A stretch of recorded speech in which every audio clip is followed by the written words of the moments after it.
உங்களுக்கு கருவாடு ரொம்ப பிடிக்குமா? கருவாட்டில் என்னென்ன நியூட்ரிஷன் இருக்குது, அது எந்த அளவுக்கு நம்ம உடம்புக்கு ஆரோக்கியமானது பார்த்துடலாம் வாங்க. அசைவ விரும்பிகளுக்கு, அதுவும் தமிழ்நாட்டில், அதுவும் கடல்வாழ் பகுதி அந்த சைடில் இருக்கிறவங்களுக்கு கருவாடும் அவங்க உணவும் வந்து பிரிக்கவே முடியாதுங்க. அந்த அளவுக்கு கருவாடை விரும்பி உணவில் வந்து சேர்த்துப்பாங்க. ஸோ எல்லாத்துக்கும் பிடிச்ச உணவு. கருவாட்டில் என்ன நியூட்ரிஷன் இருக்குது பார்த்துருவோம். ஃப்ரெஷ் மீனை நம்ம நல்லா உப்பு தண்ணியில் நல்லா ஊற வச்சு அதை வெயிலில் காய வச்சு அதோடைய வாட்டர் கண்டென்ட்டு 20% கீழே குறையும் போது வரதுதாங்க கருவாடு. எந்த பிரச்சனை இல்லாமல் நீண்ட நாள் அதை சேமித்து வச்சு சாப்பிட முடியும். ஸோ ஃப்ரெஷ் மீனில் ஒரு 100 கிராமில் 100-120 கலோரி இருக்குன்னா கருவாட்டில் 200-250 கலோரி இருக்கும். அதோட முக்கியமானது அதோட புரோட்டீன் தாங்க. ஃப்ரெஷ் மீனில் 100 கிராமில் ஒரு 20-22 கிராம் வரைக்கும் புரோட்டீன் இருக்கலாம். கருவாட்டில் 100 கிராமில் இருக்கிறதுலே ஹையஸ்ட் 55-70 கிராம் புரோட்டீன் 100 கிராம் கருவாட்டில் இருக்கும். ரிச்சஸ்ட் சோர்ஸுங்க. 100 கிராம் கருவாடு சாப்பிட்டாலே ஒரு நாளைக்கு தேவையான புரோட்டீன் சூப்பராக கிடைச்சிரும். அது இல்லாமல் ஒமேகா 3 கொழுப்புகள் இது இல்லாமல் உங்களுக்கு நிறைய கிடைக்கும். ஃப்ரெஷ் மீனோட கொஞ்சம் கம்மியாக இருந்தாலும். ஸோ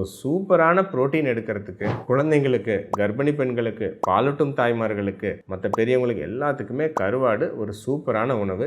எந்த விதமான டவுட்டும் கிடையாது. பிரச்சனைகள் ஏதாவது இருக்கா? அதோட அதிகப்படியான உப்பு 100 கிராம் கருவாட்டிலே 5-7 கிராமுக்கு மேலே உப்பு கிடைக்கலாம். அந்த உப்புனால இருதய பிரச்சனை, அப்புறம் உங்களுக்கு சிறுநீரக பிரச்சனை, சரிங்களா? இந்த மாதிரி ப்ராப்ளம் உள்ளவங்க, அதிக ஹைப்பர் டென்ஷன் சொல்லக்கூடிய உயர் ரத்த அழுத்தம் உள்ளவங்க, இவங்களுக்கு சில பிரச்சனைகள் வரலாம். இவங்க மட்டும் கருவாடை அதிகமாக சேர்த்துக்காம இருக்கிறது நல்லது. மற்றவங்க தாராளமாக கருவாட்டை அவங்க உணவில் சேர்த்துக்கலாம். சமீபத்தில் ஒரு கைட்லைன்ஸ் பார்த்தேங்க. ஸ்ரீலங்காவில், நம்ம இலங்கையில் 6 மாத குழந்தைக்கு ஒரு நாளைக்கு நெத்திலி கருவாடோட பவுடர் பண்ணி நம்ம இணை உணவில் 2 ஸ்பூன் சேர்த்து கொடுங்கன்னு சொல்லியிருக்காங்க. சூப்பராக பாருங்கள். 2 ஸ்பூன் சேர்த்தாலே உங்களுக்கு ஒரு 6-7 கிராம் புரோட்டீன் ஈஸியாக கிடச்சிடும். எவ்வளோ ஈஸியாக புரோட்டீனை வந்து அந்த குழந்தைக்கு கொடுக்குறாங்க பாருங்கள். இந்த அளவுக்கு சூப்பராக அவங்க வந்து உணவு முறையில் சேர்த்துருக்காங்க.